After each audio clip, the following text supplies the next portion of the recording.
महाराष्ट्रात गेले काही दिवस लैंगिक अत्याचारांना भयाकारी घटनांनी आता या महाराष्ट्र हादरून गेलेला आहे। एकीकडे नाशिकमध्ये भोंदूबाबा खरातचे कारनामे समोर आले आणि महाराष्ट्र हादरला।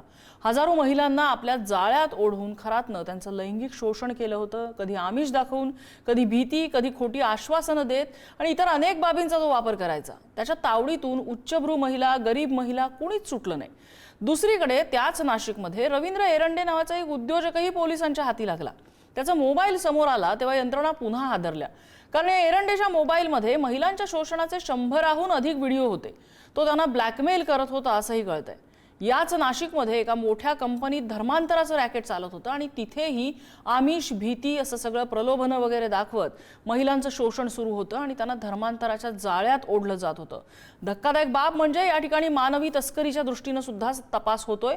इथल्या पीडितांना मलेशियामध्ये नेण्याचा, मलेशियामध्ये त्यांची विक्री करण्याचा प्लॅन होता असं पोलीस तपासामध्ये समोर आलेलं आहे। हे सगळं कमी म्हणून की काय, तिकडे अमरावतीच्या परतवाडामध्ये विशीतल्या काही मुलांनी मिळून जवळपास 180 मुलींचं शोषण केलंय। त्यांचे 350 पेक्षा अधिक व्हिडिओ या तरुणांकडे होते। काय चाललंय काय महाराष्ट्रामध्ये? पुरोगामी महाराष्ट्र कुठे राहिलाय, जिथे छत्रपती शिवाजी महाराजांनी स्त्रीच्या सन्मानाला बोट लावणाऱ्याचा चौरंगा केला होता, त्या इतिहासाचे दाखले देणारे आपण समाज म्हणून काय करतोय, काय बघतोय? इथे पीडितांना यंत्रणेकडे दाद का मागावीशी वाटत नाही?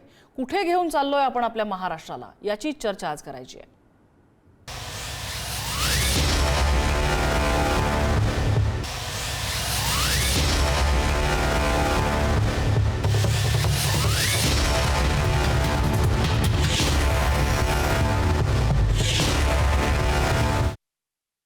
आणि याच संदर्भातल्या चर्चेत आपल्यासोबत सहभागी होत आहेत निवृत्त IPS अधिकारी सुधाकर सुराडकर सर, आपल्यासोबत सामाजिक कार्यकर्त्या अंजली दमानिया थोड्याच वेळात असतील आणि भाजपचे प्रवक्ते शिवराय कुलकर्णी आपल्यासोबत आहेत। मी सुरुवातीला शिवराय यांच्याकडे जाईन। शिवराय, सत्तेत आपलं सरकार आहे, स्वतः तुमच्या पक्षाचे सर्वोच्च नेते राज्यातले देवेंद्र फडणवीस हे गृहमंत्री आहेत।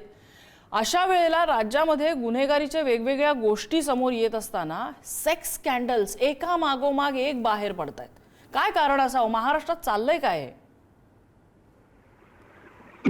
अगदी नम्रताजी बरोबर प्रश्न आहे हा। मला इलाही जमादारांचा एक शेर आठवतो आहे की माणसांच्या सभ्यतेचा काळ सांगा कोणता, कोणत्या काळात सांगा सभ्य होती माणसे। त्याच्यामुळे या प्रकारचे गैरप्रकार हे देवेंद्रजी गृहमंत्री असतानाच होत आहेत असं नाही आहे, ते पूर्वीही होत होते। साधारणतः हे मानव तस्करी, लव जिहाद आणि हे सगळे जे प्रकरण आहे, जवळजवळ 30-35 वर्षापासून आम्ही सगळेच कार्यकर्ते, आमची पिढी ही पूर्ण या विषयावर संघर्ष करते आहे।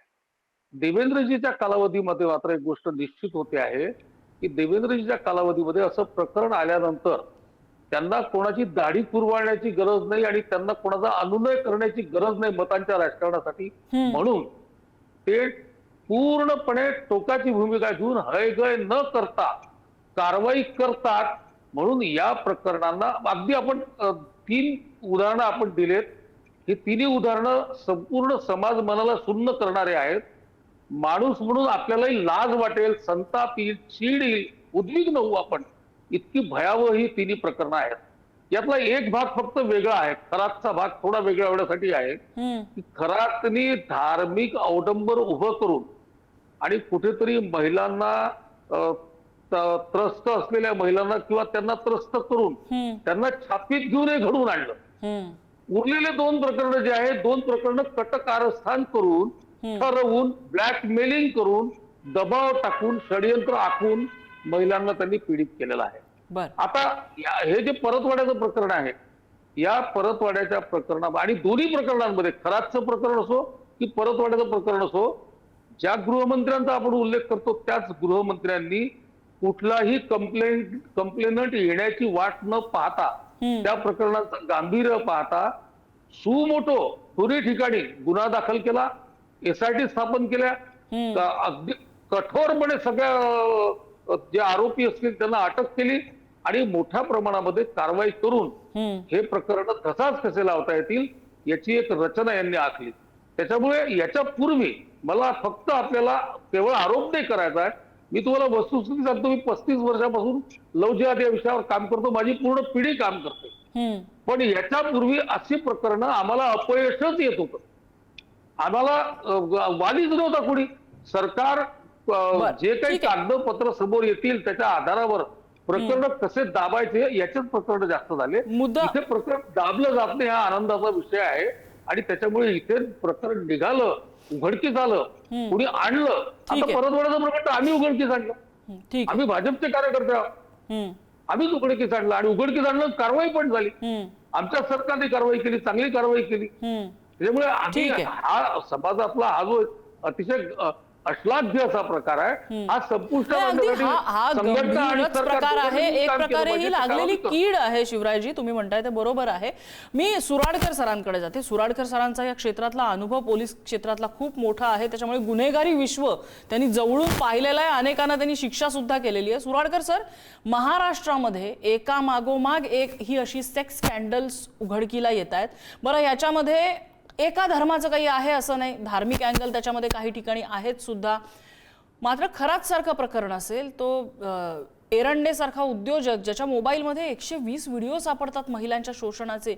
इथे हा परतवाड्यामधला तरुण, आता इथे धर्माचा अँगल आहे का मला अजून तपासामध्ये समोर यायचंय, पण हा एका धर्माचा तरुण होता आणि इतर अनेक धर्माच्या मुलींना त्याने फशी पाडलेले. 180 मुलींचं शोषण. काय चाललंय काय? कुठून ह्या लोकांना इतकं अभय मिळतं या लोकांना? आता वेळ आली आहे की आपण जागे व्हावं. आपण सर्व झोपी गेलेलो आहोत. पहिली गोष्ट ही आत्ताच घडतंय का आधी घडत नव्हतं का? तर साधं उपर आहे, आधीही घडत होतं, आजही घडते, पुढेही घडत राहणार. कारण मुळाशी कुठल्याही झाडाच्या तुम्ही फांद्या कापल्या तर ते झाड फोफावतं, मरत नाही. मुळाशी गेल्याशिवाय काही होणार नाही. तर मूळ याचं आहे अंधश्रद्धा आणि भ्रष्टाचार. आणि याच्यावर कोणीही काही मोठ्या प्रमाणावर कारवाई आता होते असं मी तरी मानायला तयार नाही. पहिली गोष्ट एक समजून घ्या की महाराष्ट्रात खूप होत झालंय वगैरे असं काही नाही, संपूर्ण भारतभर होतंय. पण इथे मी एक नक्की म्हणेन की महाराष्ट्रामध्ये संतांचा जो प्रभाव आहे, महाराष्ट्रातली सामान्य जनता जी आहे, महाराष्ट्रातले जे पोलीस आहेत, तुलनात्मक दृष्ट्या तुम्ही बघितले तर इतर प्रांतापेक्षा महाराष्ट्र पोलीस नक्कीच चांगले आहेत. बिघडलेत बरेच, म्हणजे जेव्हा तुम्ही मागे गेलात तर दिसेल की बिघडलेले आहेत, पण बिघडून देखील आजही ते चांगले आहेत. पण आजची गरज जी आहे ती दोघांचे, पोलिसांच्याही सुधारण्याची आहे आणि विशेष करून न्यायालयांची सुधारण्याची आहे. अंधश्रद्धा निर्मूलन कायदा झाला, त्यात किती शिक्षा झाल्या, किती केसेस झाले, काय झाले, पोलिसांनाच तो कायदा समजत नाही. अशी जेव्हा परिस्थिती आहे तर प्रबोधनाची गरज सर्वांना आहे. आणि हे तर राजकारण यातून बाहेर सोडा. हे फालतू राजकारण आहे. लव जिहाद वगैरे काय फालतू गोष्टी आहेत. काय हिंदू मुलं तसं करत नाही, काय ख्रिश्चन मुलं करत नाही, काय बौद्ध मुलं करत नाही. सर्व धर्मात चांगले वाईट लोक आहेत. कुणीही उगीच टिमकी वाजू नये की या धर्मात आणि त्या धर्मात. दुसरं गोष्ट काय आहे की पोलिसांचा धाकच राहिला नाहीये, कायद्याचं राज्यच नाहीये. पोलिस जर हप्ते देऊन पोस्टिंग घ्यायला लागले, ट्रेनिंगमध्ये पोस्टिंग झालं, बदलून जायला लागले. आताच मी काही पोलिसांना विचारलं, काल ट्रेनिंग घेऊन आलेले त्यांना परेड येत नाही, कायद्याचं ज्ञान नाही. असे जर तुमचे पोलीस होणार असेल आणि याला कशाला मग उगीच बाता मारायचे की आमचं पोलिसच असं. आधीचं पोलिस आजचं पोलीस जमीन अस्मानचा फरक झालेला आहे. भ्रष्टाचार देखील वरिष्ठ पातळीवर फार कमी होता, नव्हता असं म्हणत नाही मी, पण आज जो भ्रष्टाचार ज्या पातळीवर गेलाय, मी फडणवीसांना सरळ प्रश्न विचारतो, किती कमिशनरवर ऍक्शन घेतली, किती डीजींवर ऍक्शन घेतली, किती एसपीजवर ऍक्शन घेतली? फक्त काय साधे कॉन्स्टेबल आणि सब इन्स्पेक्टर्स तुम्हाला सापडतात का? भ्रष्टाचार तिथेच आहे. भ्रष्टाचार खालच्या पातळीवर जेव्हा होतो, वरदहस्त झाला असल्याशिवाय होत नाही. आणि हा वरदहस्त फक्त वरिष्ठ अधिकाऱ्यांचाच नाही, पुढाऱ्यांचाही लागतो. आणि कोणीही उगीच म्हणायचं नाही की आमच्या पक्षात तसं, आमच्या पक्षात सर्व पक्षामध्ये, आणि मी स्वतः बघितलेले आहे, सर्व पक्षातले चांगले लोकही बघितले मी, म्हणजे मी सर्वांना वाईट म्हणणार नाही. पण त्याचबरोबर सर्व पक्षांमध्ये पोलिसांना काम न करू देणारे, दबाव आणणारे असे लोक आहेत. गरज आहे प्रबोधनाची आणि हा प्रबोधन सर्वांनाच आवश्यक आहे. मी तर म्हणतो सर्वात आधी प्रबोधन आपण पोलिसांपासून करायला पाहिजे. कारण पोलिसांचं जर प्रबोधन झालं तर ते चांगले कारवाई करतील. हो. आणि मला त्यातल्या त्यात एक आनंद आहे की तुलनात्मक दृष्ट्या महाराष्ट्र पोलीस नक्कीच एक चांगलं पोलीस आहे असं म्हणता येईल. बर, मला एक मुद्द्यावरती याच्यामध्ये पॉइंट आउट करायचं ते म्हणजे पोलीस खात्यामधला वाढत चाललेला भ्रष्टाचार, पोलीस खात्यामधली वाढत चाललेली लॅक ऑफ क्वालिटी आपण ज्याला म्हणूया. मी शिवराय कुलकर्णी तुमच्याकडे येते.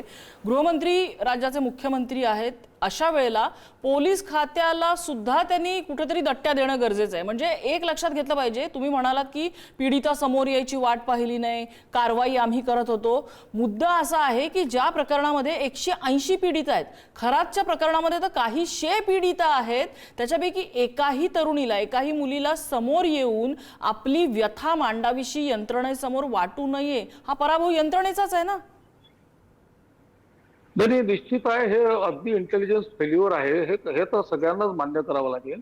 पण याच्यामध्ये सगळ्यात महत्त्वाचा भाग आणि शिवराय कुलकर्णी फक्त इंटेलिजन्स फेल्युअर नाहीये, इथले राजकारणी भरवशाचे नाहीयेत, कारण ते आपल्याला न्याय देतील असं लोकांना वाटत नाहीत. इथले पोलीस भरवशाचे नाहीयेत, त्यांच्याकडे दाद मागितल्याने आपल्याला न्याय मिळेल असं लोकांना वाटत नाहीये. नाही नम्रताजी, केवळ एवढं नाही आहे. एवढंच असं आहे की एका मुलीचा प्रेमाच्या जाळ्यामध्ये फसवल्यानंतर आपण थोडी परतवण्याची सिस्टीम समजून घ्या, त्याची काय पद्धत होती. त्याची पद्धत अशी होती की एका मुलीला त्यांनी पहिल्यांदा प्रेमाच्या जाळ्यामध्ये फसवलं, सोशल मीडियाच्या माध्यमातून. फसवल्यानंतर मुलगी त्याच्यावर प्रेम करायला लागली आणि नंतर त्यांनी त्या मुलीचा व्हिडिओ काढला आणि दुसऱ्या क्षणामधून तिला ब्लॅकमेल करणं सुरू केलं की तू दुसरी मैत्रीण तुझी मला आण किंवा तुझी बहीण आण, कोणी आण. आता या सगळ्या प्रकरणांमध्ये या ज्या वर्गातल्या या सगळ्या मुली आहेत आणि त्याच्यानंतर तो त्या मुलीला सोडून द्यायचा, दुसऱ्या मुलीच्या मागे लागायचा, तिसरीच्या मागे लागायचा, असं ते जाळं पसरत गेलं. 10-12 लोकांचा हा ग्रुप असावा असा संशय आहे. आता 6 जण सस्पेक्टेड आहे, अजून 4 जणांना अटक झालेली आहे. या सगळ्या प्रकरणामध्ये ही जी मुलगी आहे, ही मुलगी आणि तिच्या अवतीभोवतीचे आप्त नेहमी हा विचार करतात की माझीच मुलगी कशाला बा, शिवाजी महाराज तर जन्माला आले पाहिजे पण दुसऱ्याच्या घरात, मग माझ्याच मुलीने आवाज कशाला उचलायचा, आणखी कोणी उचलेल, जाऊ दे तुझ्या बाबतीत घडलं असेल तर घडलं असेल, चूप राहा. किंवा त्या भीतीपोटी त्यांनी घरी पण सांगितलं की नाही, इथपासूनचे सगळे विषय आहे. हे प्रकरण उघडकीस कसं आलं, या ग्रुप मधला एकदम फुटला आणि त्यांनी याच्यातले 7 व्हिडिओ व्हायरल केले म्हणून हे प्रकरण जनतेच्या समोर आलं. 5 दिवस लोक पाहत होते व्हिडिओ, 5 दिवस हे व्हिडिओ फिरत होते, पाहत होते, कोणीही बोललं नाही. जेव्हा एका पीडितेच्या आप्तांनी मला ही सगळी कथा सांगितली, ते व्हिडिओ दाखवले, त्यानंतर मी पहिल्यांदा बोललो. मी पहिल्यांदा बोलल्यानंतर या प्रकरणाचा भंडाफोड झाला. अगदी तुम्हाला खरं ते सांगतो, तोपर्यंत कोणी बोलायची हिंमत केली नव्हती. आता ह्या पीडित आता 4 दिवस झाले, 3 दिवस झाले याचा भंडाफोड करून पोलिसांनी गुन्हे दाखल केले. सगळे पदाधिकारी, सगळे पोलीस अधिकारी समोर येऊन आव्हान करतात की घाबरू नका, आम्ही तुमच्या पाठीशी आहोत, तुमचं नाव जाहीर होणार नाही, आम्ही गणवेशात पोलीस पाठवत नाही, ते खासगी वेशामध्ये येतील, पताही लागू देणार नाही, पण तुम्ही बंद लिफाफ्यात आपलं मत द्या, पण आमच्याकडे द्या. 3 दिवस झाले पीडितेचे आई वडील, पीडितेचे नातेवाईक किंवा पीडिता समोर येत नाही. आपण समोर यायचं नाही, ही जी भीती दहशत लोकांच्या मनामध्ये आहे, किंवा आपलं काय होईल पुढे, बदनामी होईल, लग्न होणार नाही, ही जी आहे ही याच्या मागे बरंच कारणीभूत आहे. त्याच्यामुळे या बाबतीतलं नाही बा, माझ्या मुलीच्या बाबतीत हे झालेलं आहे तर मला याचा प्रतिकार केलाच पाहिजे, ही जी प्रतिकाराची भावना आहे, अन्यायाविरुद्ध पेटून उठण्याची भावना आहे, ही त्या कुटुंबियांमध्ये नसावी, याचं खरंच आश्चर्य वाटतं. त्याच्यामुळे मी असं म्हणणार नाही की पूर्णपणे यंत्रणेचा दोष आहे. ठीक आहे, मुद्दा लक्षात आला. मी तृप्ती देसाई यांच्याकडे जाते, सामाजिक कार्यकर्ते तृप्ती देसाई आपल्यासोबत आहे. तृप्तीताई, यंत्रणेचं हे किती मोठं फेलियर म्हणायला पाहिजे, कारण या प्रकरणामध्ये पीडित समोर येत नाहीयेत, त्यांना पोलीस सेफ वाटत नाहीत, त्यांना राजकारणी सेफ वाटत नाहीयेत. एवढंच नाही तर त्यांना समाज म्हणून तुमच्या आमच्यासारखे त्यांचे शेजारी, नेक्स्ट डोअर पीपल त्यांना सेफ वाटत नाहीयेत. खरं तर महाराष्ट्रामध्ये कायदा आणि सुव्यवस्थेचा प्रश्न ऐरणीवर आलेला आहे.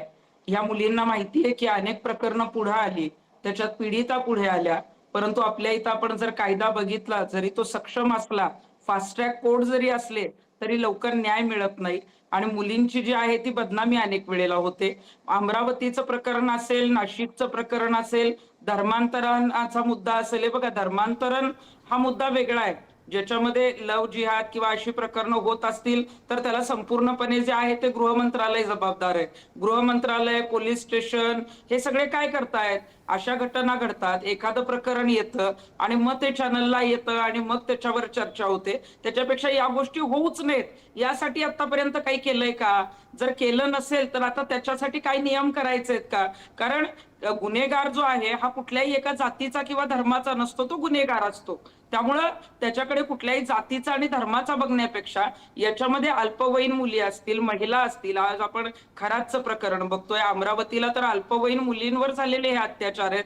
बरं, आधी ही विकृती फार कमी होती, आता सेक्स केला जातो, त्याचे व्हिडिओ काढले जातात, धमक्या दिल्या जातात, ब्लॅकमेलिंग केलं जातं आणि ते व्हिडिओ व्हायरल केल्यानंतर जे आहे ते त्या मुलींना बाहेर पडणं मुश्किल होतं, जे आहे ते त्यांना असुरक्षित वाटावं लागतं. आणि जेव्हा पोलीस स्टेशनला जायचा मुद्दा येतो, आपण जो प्रश्न विचारला की पोलीस स्टेशनला गेल्यानंतर अनेक वेळेला आता हे प्रकरण टीव्हीला आलंय, हे पीडिता शोधतायत फिर्याद दाखल करण्यासाठी, परंतु याच्या आधी अनेक वेळेला जेव्हा पीडिता स्वतःहून जातात तेव्हा पोलीस दखल घेत नाहीत. त्याच्यामध्ये सांगतात की एका हाताने टाळी वाजत नाही, तुम्ही काय करत होता, असे घाणेरडे प्रश्न मुलींना विचारले जातात. आणि म्हणूनच अशी वेळ आता यंत्रणेवर आणि पोलिसांवर आलेली आहे. आणि बऱ्याच वेळेला जेव्हा पीडिता समोर येतात, पीडिता समोर आल्यानंतर जरी त्यांचं नाव डिक्लेअर जरी झालं नाही तरी आजूबाजूचा जो विभाग असतो, आजूबाजूचा जो एरिया असतो, तिथं त्याची चर्चा होते आणि मग पुढे त्यांची लग्न होणार असतात किंवा आजूबाजूचे लोक काय म्हणतील, ही जी एक मानसिकता आहे, ही जी एक भीती आहे. आपण खराब प्रकरणात पण तेच बघितलं आणि इथंही तेच बघतोय. परंतु माझं मुलींनाही आव्हान आहे की अशी विकृती, असे जे प्रकार होत आहेत हे कमी करण्यासाठी तुम्ही न घाबरता पुढे आलं पाहिजे, तक्रारी दिल्या पाहिजे, गुन्हे दाखल झाले पाहिजेत, तरच पुढे अनेक जिल्ह्यांमध्ये किंवा कुठे जर अशा काही गोष्टी होत असतील तर त्या थांबू शकतात. जर पीडिता समोरच आल्या नाहीत तर मात्र अशा नराधमांची हिंमत वाढत जाईल. मला सुराडकर सरांना विचारायचं आहे, पोलिसामध्ये निर्भया पथक आहे, आणखीन कसले कसले सेल्स आहेत जिथे या महिला येऊ शकतात, जिथे पर्टिक्युलरली महिला अधिकारी तैनात असतात, ज्यांच्या समोर या महिला आपल्या व्यथा मांडू शकतात, तरीही पोलीस अशा पीडितांना सेफ का वाटत नाहीयेत?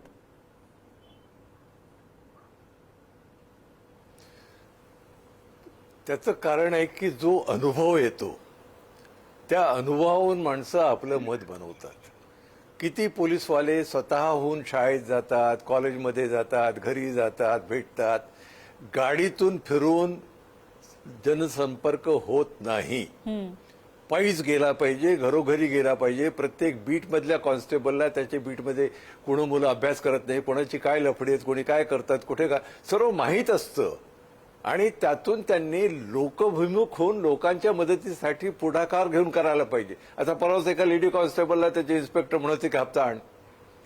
हे का वाढतंय सर्व? आणि एक मूळ प्रश्न मी आपल्यालाच विचारतो की या जेवढ्या पीडित मुली आहेत यांनी आपल्या कुटुंबातल्या आई वडिलांना, भावाला, बहिणीला का सांगितलं नाही? तर सुरुवात इथून होईल की मुलींकडे बघण्याचा दृष्टिकोन जो आहे आई वडिलांपासून, समाजापासून सर्वांना बदलावं लागेल. पण एक आनंदाची गोष्ट आहे की हा बदलतोय. आपल्याला माहिती आहे मागे एका मुलीला तिच्या प्रियकासमोर बलात्कार केला आणि नंतर त्यांनी लग्न केलं. हा मोठा बदल आहे. महिला पण आता शिकतायत, पुढे येत आहेत, बदल होतोय, बदल होत नाही अशातला भाग नाही. पण अजून बदल मोठ्या प्रमाणावर आणि जलद गतीने होण्याची फार आवश्यकता आहे. कुलकर्ण्यांचं मी अभिनंदन करतो, त्यांनी पुढाकार घेतला वगैरे, सर्व ठीक आहे, चांगली गोष्ट आहे. त्यांच्यावर लोकांचा विश्वास आहे, ही आनंदाची गोष्ट आहे. पण प्रश्न असा आहे की जेव्हा मुळात कॉन्स्टेबल पासून नगरसेवकापर्यंत सर्वांच्या बद्दल जेव्हा लोकांचा विश्वास निर्माण होईल तेव्हाच थोडा काहीतरी बदल होईल. पण दुर्दैवाने आज असा विश्वास नाही, असं मी अगदी ठामपणे म्हणू शकतो. बर, तृप्ती देसाई, काय करता येईल? पोलिसांवरचा विश्वास संपादित करण्यासाठी काय करता येईल? आणि फक्त पोलीसच नाही तृप्तीताई, तुमच्या आमच्यासारखी लोक सुद्धा जी आज समाजात वावरतात, कदाचित आपल्या शेजारच्या कुणाला तरी असा त्रास होत असेल, तुमच्यासारख्या सामाजिक कार्यकर्ते जे कायम झगडत असतात अशा समस्यांसाठी, अशा लोकांसाठी तुम्ही उभे राहता. तुम्हीही सेफ वाटू नये अशा अनेक पीडितांना ह्याचंही आश्चर्य वाटतंय. काय करता येईल यासाठी? त्यांची विश्वासार्हता सध्या कमी झालेली आहे. मी आजचंच उदाहरण सांगेन. आज ऑफिसमध्ये अनेक माझ्याकडे केसेस होत्या. आज सकाळी एक नाशिकमधूनही फोन आलेला होता, ज्यांची अल्पवयीन मुलगी जी आहे ती गेले 15 दिवस झालं बेपत्ता आहे. आणि त्यामुळे त्या बाबतीत त्या वारंवार जे आहे ते पोलीस स्टेशनला जातात, नाशिकच्या एसपींना भेटले, परंतु अद्याप कुठलीही कारवाई करत नाहीत किंवा कुठलेही सहकार्य करत नाहीत. म्हणून ते कुटुंब कदाचित उद्या माझ्याकडे पुण्यामध्ये येणार आहे. पण आता आज माझा नंबर आहे, असे अनेक सामाजिक कार्यकर्ते, अनेक वेगवेगळ्या संघटना काम करतात. पण पोलीस स्टेशनकडे हे जे काम आहे तो कायदा सुव्यवस्था नियंत्रित ठेवणं, मुलींना सुरक्षित वाटलं पाहिजे, त्या पालकांना सुरक्षित वाटलं पाहिजे, त्या पद्धतीची कार्यवाही करणं, त्यांना जे आहे तो दिलासा देणं, हे पोलिसांचं काम आहे. आणि हे काम कुठंतरी ग्रामीण भागात किंवा शहरी भागात पोलीस करताना दिसत नाहीये. आणि ही जी विश्वासार्हता आहे ती वाढवण्यासाठी पोलिसांनी आता करप्शन बाजूला ठेवून जर कामाकडे लक्ष दिलं तर जनतेचा पुन्हा एकदा विश्वास वाढेल. करप्शन यासाठी म्हणते, आपण जर बघतोय की प्रत्येक हद्दीमध्ये कुठेतरी अवैध धंदे चालतात, ते कुठेतरी सापडतात, त्याच्यात पोलीस हप्ते घेताना सापडतात, अनेक वेळेला आहे ते खंडणी गोळा करताना सापडतात. आणि खऱ्याच्या प्रकरणात तर स्वतः आयजींचंच नाव येत आहे की ज्यांनी लैंगिक शोषणाचे पेनड्राईव्ह गायब करण्यामध्ये जे आहे ती मदत केली. तुम्ही वरिष्ठ अधिकाऱ्यांपर्यंत तर गोरगरीब लोक पोहोचू शकत नाहीत, पण जेव्हा सिनियर पीआय किंवा पोलीस स्टेशन पर्यंत ते पोहोचतात तेव्हा त्यांना एक, तुम्ही आमच्याच घरातले सदस्य आहात, आम्ही तुमची संरक्षण करण्यासाठी आहोत, तुम्ही जे आहे तो आम्हाला वेळ द्या, आम्ही याच्यामध्ये प्रामाणिक काम करू. आणि ते प्रामाणिक काम करून दाखवणं ही पोलिसांची जबाबदारी. आणि हे जेव्हा प्रत्येक पोलीस स्टेशनला होईल तेव्हा नक्कीच महिलांना, मुलींना आवाहन करायला लागणार नाही, तर घरात सांगण्याच्या आधी ते पोलीस स्टेशनला जातील. अगदी. मला शिवराय कुलकर्णी अगदी थोडक्यात मला सुराडकर सरांकडून शेवटची कमेंट घ्यायची आहे. नाशिकच्या प्रकरणामध्ये खरातचं प्रकरण ज्यावेळेला उघड झालं तेव्हा नाशिककरांची मागणी होती की ह्याला आमच्या ताब्यात द्या, आम्ही याला ठोकून काढतो. आपल्या कायद्यामध्ये हे नक्की बसत नाही आणि याची जाहिरात कुणीही करणार नाही, याचं समर्थनही कुणीही करणार नाही. पण असा सूर निघतोय कारण कायदा पूर्ण न्याय करतो असं लोकांना वाटत नाही. काय करायचं याचं? अगदी बरोबर आहे. ही मानसिकता क्रमाक्रमाने अनेक वर्षांपासून आपल्या समाजामध्ये रुजायला लागलेली आहे. आता हे या प्रकरणावर सोशल मीडियावर व्यक्त झाल्याबरोबर त्याच्यावर त्याच्या सगळ्या कॉमेंट्स आहे. कोणी म्हणतं त्याचं घर पाडून टाका, कोणी म्हणतं त्याला जाळून टाका, कोणी म्हणतं त्याला जिवंत चौकामध्ये आणा. तर एकूणच आपल्या सगळ्या न्यायव्यवस्थेविषयी सगळ्यांच्या मनामध्ये क्रमाक्रमाने जो अनुभव साचत गेलेला आहे त्या अनुभवाच्या आधारावर ही मतं झालेली आहे. आणि त्याच्यामुळे कुठेतरी रजनीकांत स्टाईलने कारवाई झाली पाहिजे आणि कायदा हातात कारवाई झाली पाहिजे अशी लोकांची. राज्य तुमचं, गृहमंत्री तुमचे. नाही, मान्य आहे ना, हे मुख्यमंत्री आमचे आहेत. मी तुम्हाला, मुख्यमंत्र्यांनी या सगळ्या प्रकरणामध्ये कायद्याचा वचक राहावा म्हणून त्या सगळ्या प्रकरणांमधली कठोर कारवाई मुख्यमंत्र्यांनीच केलेली आहे. हे असताना जनतेचं मत मी तुम्हाला सांगतो आहे की एकूण सगळ्या समाज माध्यमांवर व्यक्त होण्याची संधी जेव्हापासून मिळाली तेव्हापासून लोक या पद्धतीनेच व्यक्त होतात. हे जनरल लोकांचं या पद्धतीचं मत असतं. पण आपल्याला संविधानात राहूनच या गोष्टी करायच्या असतात आणि संविधानच सफिशियंट आहे प्रत्येकाला शिक्षा देण्यासाठी. त्याच्यासाठी आवश्यक ते परिश्रम, आवश्यक ते तपास, आवश्यक ते पुरावे गोळा करणं आणि अन्यायग्रस्त माणसाला न्याय मिळवून देण्यासाठी या सगळ्या चौकटीत राहून काम हे प्रामाणिक. आता सुराडकर जे बोलले किंवा तृप्ती देसाई ज्या बोलल्या त्याच्याशी मी पण सहमत आहे. पोलिसांनी किंवा सर्व यंत्रणांनी अत्यंत प्रामाणिकतेने या चौकटींमध्ये राहून आपल्याला दिलेली जबाबदारी निभवली पाहिजे आणि यासाठी आपला विवेक थोडीशी संवेदना जरी दाखवली, राजकारण्यांनी, समाजकारण्यांनी थोडीशी संवेदना जरी दाखवली ना तरी सुद्धा याच्यापेक्षा कितीतरी अनेक प्रकरणांमध्ये न्याय मिळू शकेल. मला सुराडकर सरांकडे हाच प्रश्न घेऊन यायचा आहे. सुराडकर सर, ज्या वेळेला काश्मीरमध्ये एका दहशतवाद्याला गाडीवरला बांधून त्याची वरात काढली जाते, याच राज्यामधले राजकीय पक्ष बोंब मारतात त्याच्या विरोधात. इकडे खरातचं ज्या वेळेला खरातला आमच्या ताब्यात द्या, आपल्या कायद्यात ह्या गोष्टी बसत नाही आणि मी त्याचं समर्थनही करत नाही, पण लोकांमधनं हा असा विद्रोहाचा सूर निघतोय, न्याय कायदा आपल्या हातात घ्यायचा सूर निघतोय, याचं काय करायचं? हे चुकलं कुठे मग? याचं काय करायचं तर याचा प्रश्न साधा सोपा आहे. प्रश्न असा आहे की आपली न्याय व्यवस्था संपूर्णपणे आज कोलमडलेली आहे.